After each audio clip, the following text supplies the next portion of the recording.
In any hydraulic or pneumatic system, it is important to have pump. And why it is important to have pump? Because pump is going to handle all the system requirements. Pump is going to work as the main component which is going to supply the fluid to the available system, or whatever actuation you require. It is going to operate that actuator by using the fluidic forces. Now, which kind of components are available in any hydraulic system? In previous session, we have already discussed that there are main 5 components of hydraulic system. First is sump. Second, sump means reservoir for particular hydraulic system. Second is pumping system. What we observe in 2 parts: motor and the pressure generator, which is pump. Motor is attached with a pump, and pump is going to boost the energy available in fluid, or it is going to define travel of fluid from the sump to the application. The third component is valves. Valves are going to operate according to our requirement, or we are manually operating it. If electromechanical valves are there, mechatronic valves are there, they are going to actuate depending on the electric signal what we supply from the PLCs or from the actuating circuits. And the manual valves are going to be the valves mechanically operated by human beings. In most conditions, automated systems are having electromagnetic actuators, valve systems which will actuate. Okay, the fourth important component is actuator. Actuator is the application component. If we want to push a component, we want to pull a component, we want to define travel of a component in particular format. So the components which have been discussed earlier, reservoir, pump, direction control valves or valves, are going to be operating an actuator according to our requirement. Now there are basically 2 requirements. First, to lift load, and second, to define movement in a component. So if we are having particular application of carrying load or moving load ahead or pushing load in upward or downward direction, at that time the pressure of a component, pressure available at the actuator, is going to be important aspect. How to design that actuator, how to finalize that actuator is going to be another aspect in hydraulic circuits. So to have sufficient amount of energy while carrying load in upward or downward direction, we are working on the valve and the pressure which is available from the pumping system. And the second aspect is to define motion. Then we are having 2 kinds of condition. Motion is available in direction of gravity, or it is opposing the direction of gravity, or it is helping the direction of gravity to have particular movement. So these are the criteria what we observe while deciding a particular criteria. And fifth important component is the measurement unit. We have to measure pressure at individual sections. Why? Because if we are aware about how much pressure is developing inside the actuator, then and then we are able to count how much load the actuator is going to carry. So we are starting with the second most important component of any hydraulic circuit, which is the hydraulic pump.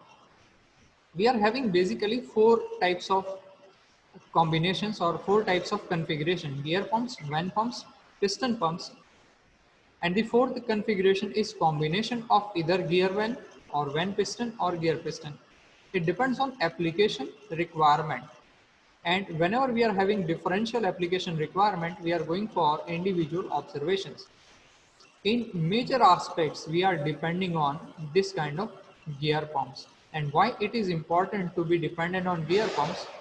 Because it is going to help us in having good regulation at lower pressures.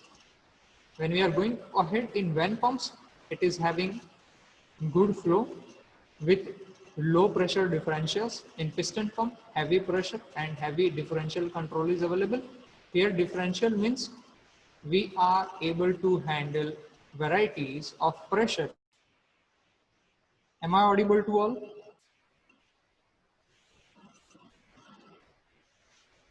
Am I audible to all?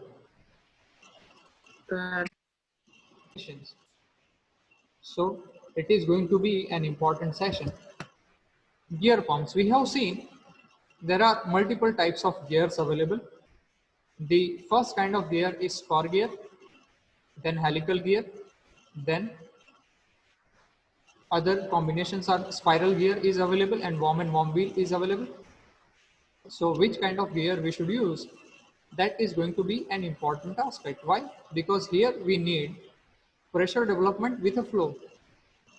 So if we are using a spur gear, then we are aware that in spur gear, a specific thickness is handled. And in spur gear, we are not having alignment in teeth. So if we observe the configuration of spur gear, then it is going to be like this. I'll draft it over here, the side view, you will be able to understand it, what I exactly wants to convey. If you are having a gear like this with a shafting available over here, and the profiles which are available are going to be like this. Either straight gears are available or it is having certain alignment, so that the angle which is available can help us out to reduce the axial thrust or to reduce a particular phenomena available in a gear. So when we are going for this kind of configuration, as the thickness of gear is less, what is going to happen? As the thickness of gear is less, we'll have least much pressure development and there will be splashing of oil inside this system. So if we are having such kind of gear, it is never going to help us to build a pressure. It will just run inside this system, splashing the fluid in above direction or below direction. Why? Because it is not capable enough to generate pressure inside this assembly. Now, when we go for helical gears, what is going to happen? Or cycloid gears, what is going to happen? It is having helix formation over there, and there will be a curved formation of teeth, and due to this curve, we are getting impact on the surface of gear. Oil is going to be impacted on this surface and it is going to be pushed in particular direction with particular pressure configuration. And as the thickness of component increases, if I'll say if the thickness or width of component increases, what is going to happen? It is going to work as the pumping system.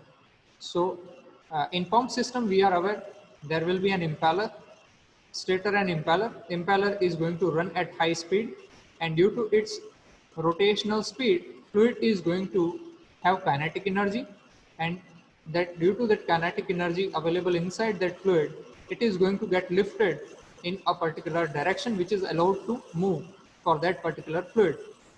So what we are doing, we are helping this system by arranging helix inside it, and this is going to be the helix formation if you are able to identify the formation. So what is going to happen? It will have such kind of gear formations available. Whenever this will rotate, it will help to build a particular pressure. I'll show it again so that you are able to understand it. So whenever we are having certain kind of gear pump, the profile width is high. Now what is going to happen in this system? The fluid is going to enter from one region. We are aware there will be a driver and there will be a driven gear. So if I'm considering one as a driver gear, another as a driven gear, then it is going to help the component to turn in particular direction. And if it runs at higher RPM, the fluid is going to be pushed in upward direction. So there are two possibilities. One, that fluid should not move from here. If you are able to see the configuration, I'll make it clear so that whenever you deal with this kind of pump, you will have clear idea. We are not allowing fluid to pass through this region. We are allowing fluid to get enclosed inside this available passages between gear and the outer body of gear pump, and then it is going to be supplied to a particular region. Due to that, the moment what you see over here will be in particular direction, and we are aware that in gears, whenever two gears are enmeshed, one will move in counterclockwise direction and another will move in clockwise direction due to its positive displacement. So what is our task? Our task is to enclose more and more fluid in between the gear and the casing, and to transfer that enclosed liquid in upward direction, enclosed fluid in upward direction. So this is going to be the flow region. The region what you are imagining is not going to be the flow region. This is going to be the flow region.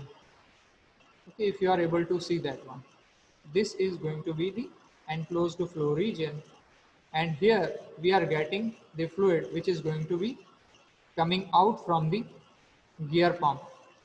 So make sure you have clear idea how the oil is going to be displaced from one region, inlet to outlet. Is it clear to all? I'll accept it. It is clear to all. Now we'll move ahead. So fluid is going to be carried, pressurized and carried between the opening in between the tooth and the casing. It is getting enclosed and it is going to be supplied in another region.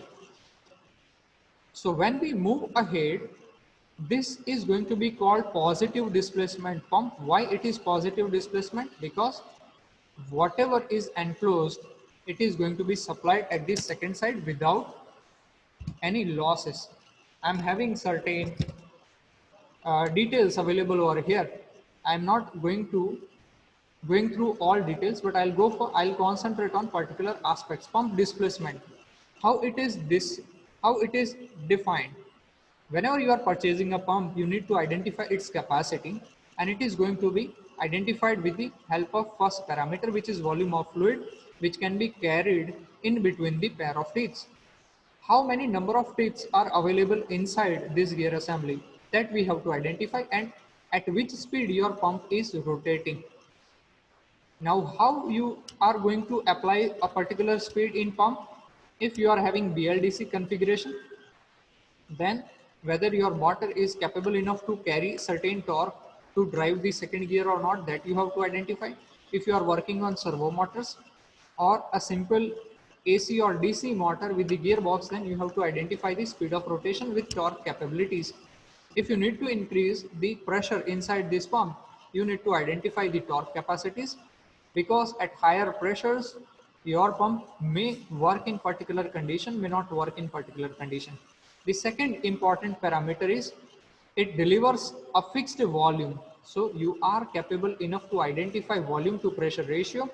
You can identify outlet pressure by testing it, or by identifying its CFD, compressional fluid dynamics study. Inlet port to outlet port, for each rotation, how much discharge is available, that you have to identify.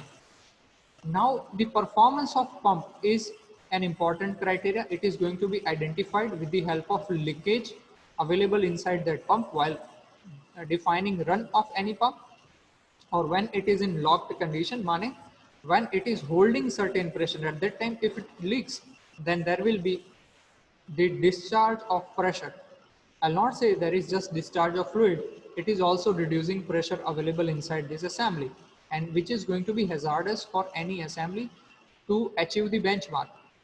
So we have to identify the leak available in a pump in static conditions as well in dynamic conditions. Mine means when it is holding a particular pressure or it is running.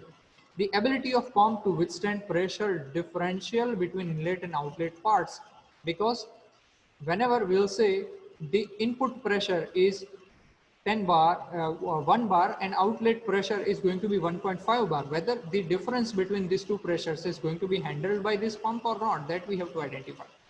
The gear pump requires certain things. It needs close meshing of gears. Why? Because if there is no close meshing, there will be a leak. Minimum clearance should be there between teeth and housing. Why? Because if teeth and housing is having certain gap, then there is possibility of leak, and due to that leak, whatever pressure we want to achieve, it may or may not be available to us. Also, we have to identify the tolerance between gear face and side plates. This is also going to help us to maintain the pressure whenever it is in running condition or static condition. Often the side plates of pump are designed desirably in it is replaceable as well. It is holding certain wear criteria. Why wear is there? Because we need to have close running operation of the pump, money gears with the face and casings. So at that time, if the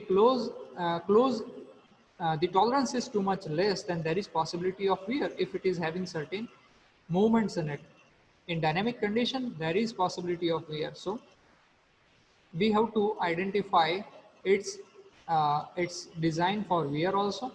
Wear in gear pump is caused by available dirt particles. Why? Because we have kept the tolerance constant.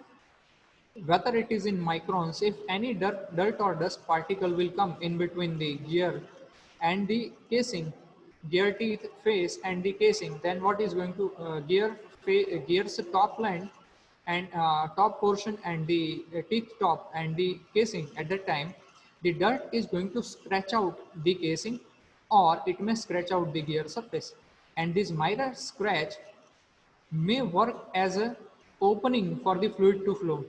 We are aware that fluid will flow whenever it is identifying the openings.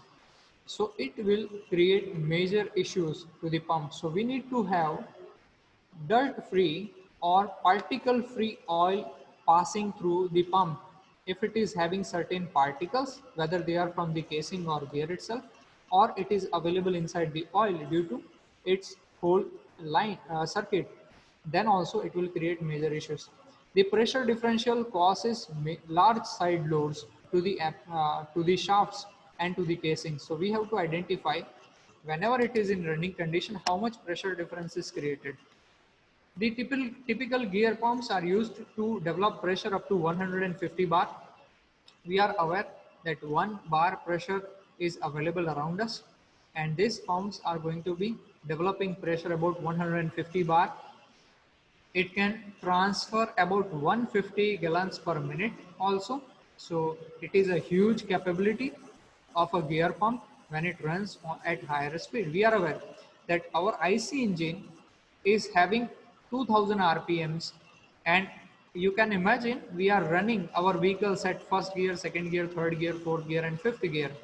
In first gear we are having torque, in second and third gear we are having torque speed applications, and in fourth and fifth gears we are having speed applications. So whenever we are working on this kind of condition, when it runs at higher capacity, it is capable enough to transfer this much of fluid in within minute. So you can imagine how much capacity this system will have, and this system is working at volumetric efficiency of about 90%.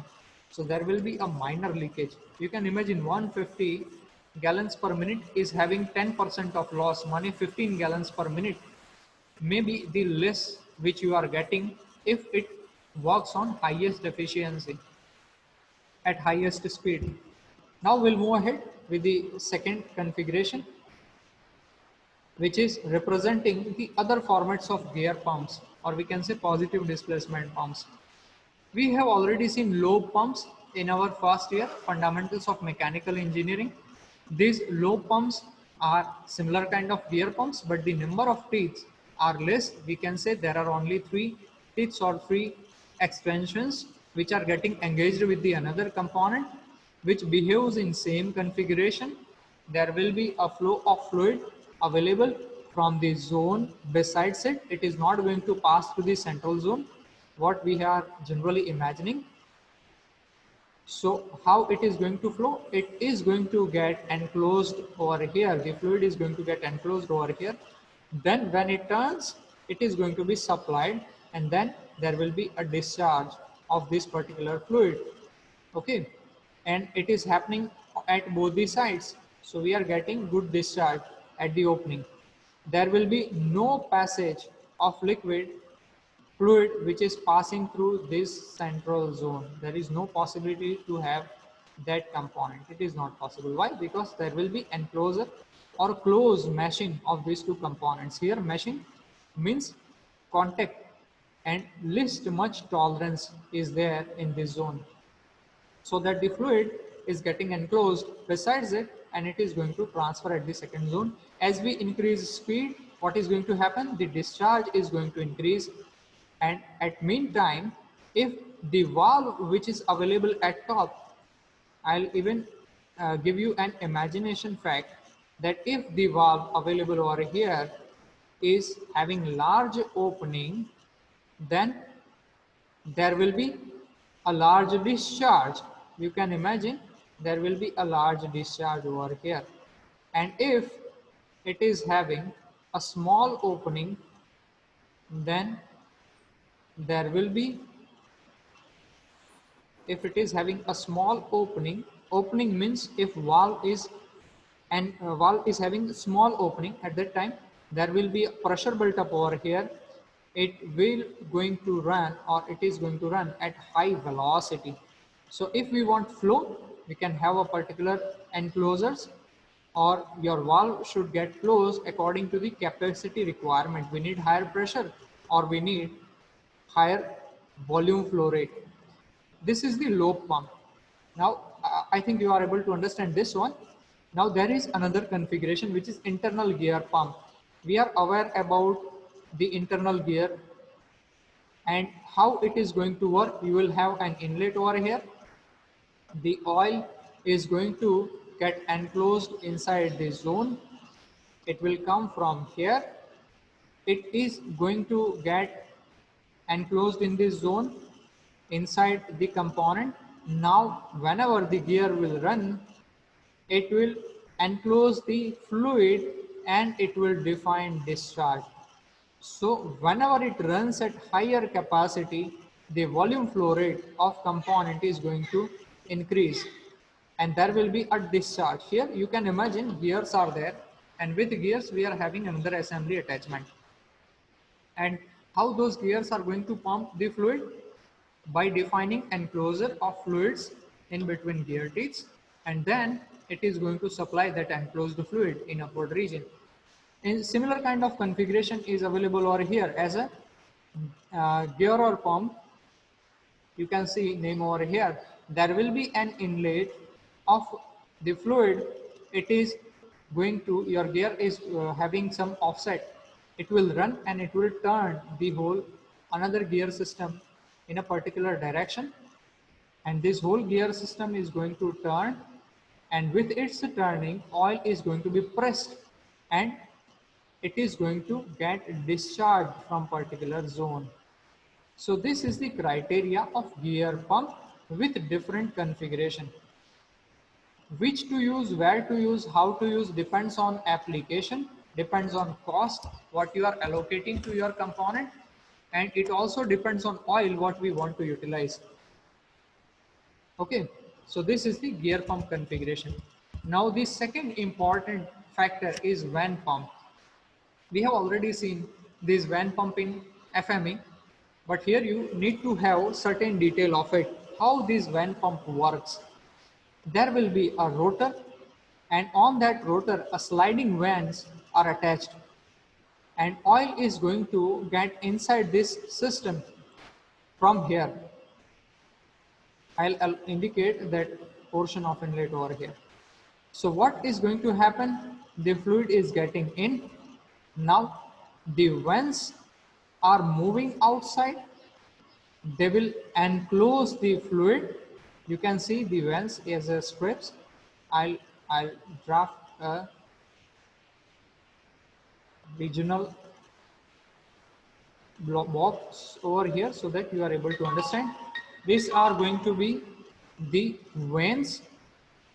Now when the component turns, at that time the fluid is going to be enclosed inside that zone, and this enclosed fluid is now going to be supplied to another zone. So here is the enclosure, and in this enclosure fluid is available. This is full of fluid, you can imagine. Now this enclosed fluid is going to be shifted in the next zone. Whenever it turns, the whole angular composition what we are observing, this whole angular format what we are observing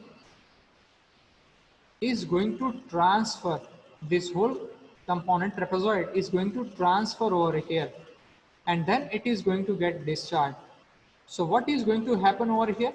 As we increase the speed, the enclosed fluid quantity is going to increase. Now how we can build pressure in this kind of pump? You are aware, if I am having net to net complete opening, what we can see over here, you can see this, if I am saying this is a valve and this is the opening we are allocating to this valve, and there is another valve available over here with same opening, then if you can have the equation of steady flow energy equation as a steady flow energy equation, there is height which is same for both the criteria. Kinetic energy V1 is going to be equal to V2 if the discharge is having same rotational capacity, but if the discharge is throttled, at that time discharge is throttled means I am allowing this much of discharge, then there will be a built up of pressure over here, so we will get high velocity at the end. There will be a high velocity discharge. Okay, you can see.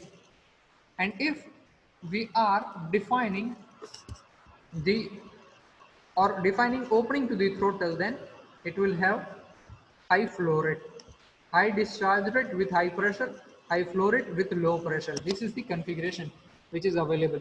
So how much pressure your system can develop is also going to depend on whether you are applying throttle to those components or to those pumping system or not. Majorly, we want to increase the discharge, then we have to increase the rotational RPMs of the when ring. Okay, so as it turns at higher RPM, there will be more discharge, but if we want discharge with pressure, we can apply valve to have that particular required pressure. Due to that, we are working on multiple valves which are capable enough to hold pressure, and there will always be some issues with the component.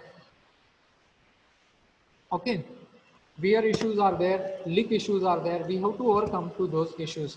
Now there are two kinds of configuration in vane pump: unbalanced vane pump and balanced vane pump. In unbalanced vane pump, we are having the configuration what I have represented you in the first slide, and this is going to be balanced vane pump, where we are having multiple inlets and outlets to have a particular capacity of discharge with a particular flow of intake of fluid. So we are having elliptical cam ring inside it, and whenever it rotates, we are getting multiple discharge out of it. So there will be uniform flow of fluid from both the channels. We are having two different channels over here for the flow of fluid. This is the first channel for inlet. This is the second channel of inlet, and we are having two discharges also. So this is the first discharge and this is going to be the second discharge. So what is happening in our system? We are getting multiple inputs and multiple outputs to get maintained pressure, to have maintained pressure inside our pumping system. These are inputs, multiple line inputs are there, and these are outputs. So there will be no fluctuation of fluid flow inside this system. If there is jerk or any kind of other issues of jammings inside our system, then you are getting uniform flow in balanced type of vent pump. And if there is issue with the system of wear at particular discharge, because here if we are having a tolerance development, then whole flow is going to be defective. And here if we are having certain alignment issues, then also we can get even flow in particular zone by maintaining the RPM of a system. So these are the vent pumps. We are having certain capacity development over here. We'll see it later on. Variable displacement vent pumps are also available, where we are having multiple, we have already seen the impellers, different kinds of impellers and casings for rotational pumps of water. Similar kind of multi-ring impressions available over here in vent pump. We are having multiple flow of fluid by maintained pressure, and we can even handle the pressure by using the displacement setting screw. If we allow to have more difference between two region, then we will have more pressure development and or control over the flow and pressure. Then there are piston pumps. I think we are having just 2 minutes left, so I'll take those piston pumps in next session.